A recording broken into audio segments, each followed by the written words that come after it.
Hey, Coops. Hey, Matt. The bloke, the Canadian bloke who does the draw, you know, for the... I just want to give him a call about something. 1 second. Are you sure you and your mates on the couch don't do the draw?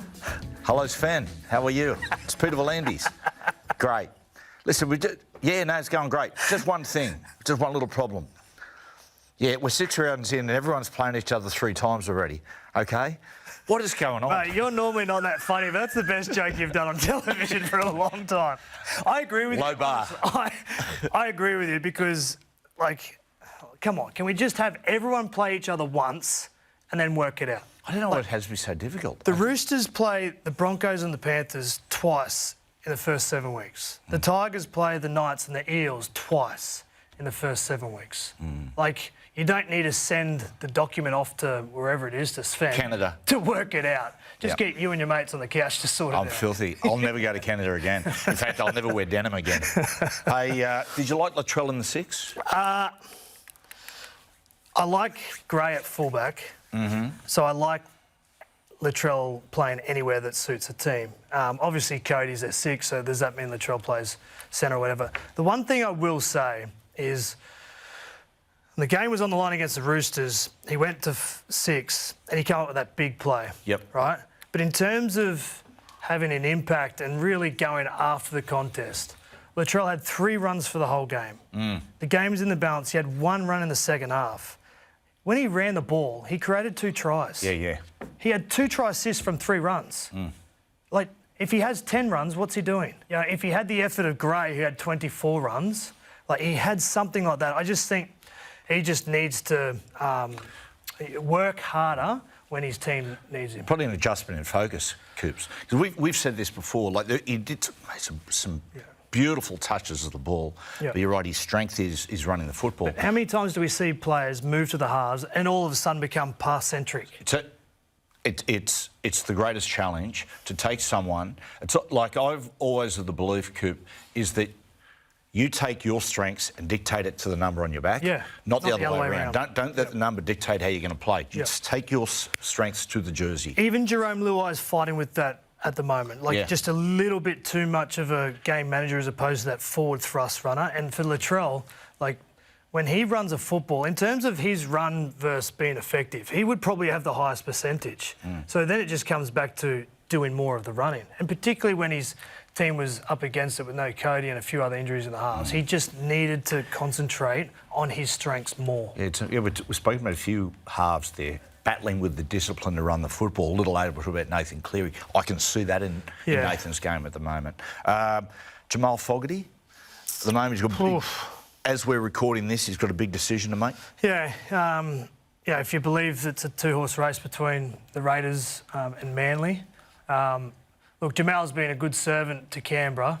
That team is on the up. Like, they've got a dominant, experienced forward pack, but then they've got this really young and youthful, exciting outside backs.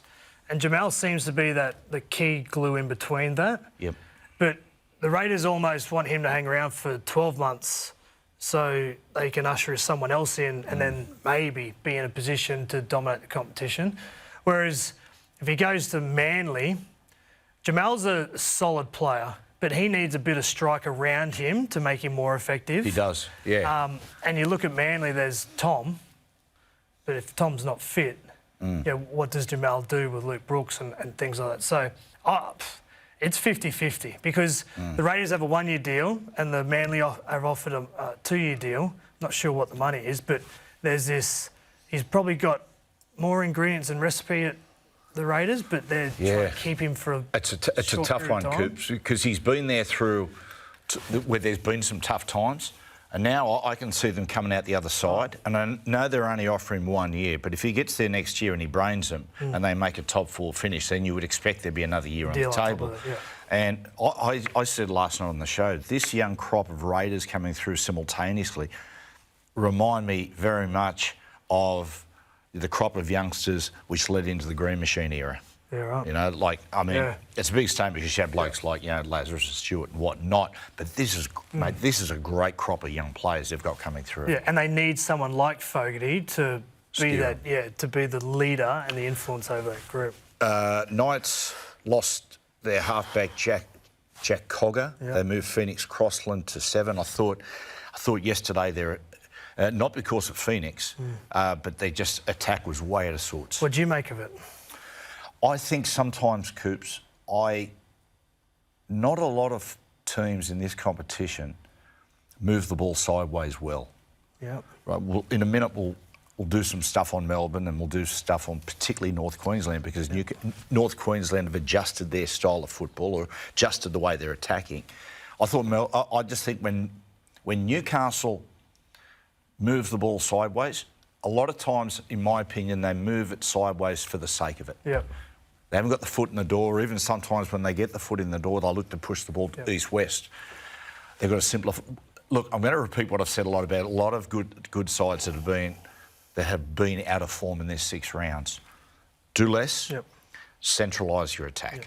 And one thing that is hard to pick apart when you're watching footy is when a halfback makes the smart decision to shift on the right play, not the wrong play. There's a big difference in that. If it's a slow momentum back foot play the ball and you still go sideways, means the defence is going to be a couple of metres up off the line, forcing Kalen Ponga into tougher decisions, right? But they played against the Dogs, were kept to 0. They almost looked like they were playing on a smaller field.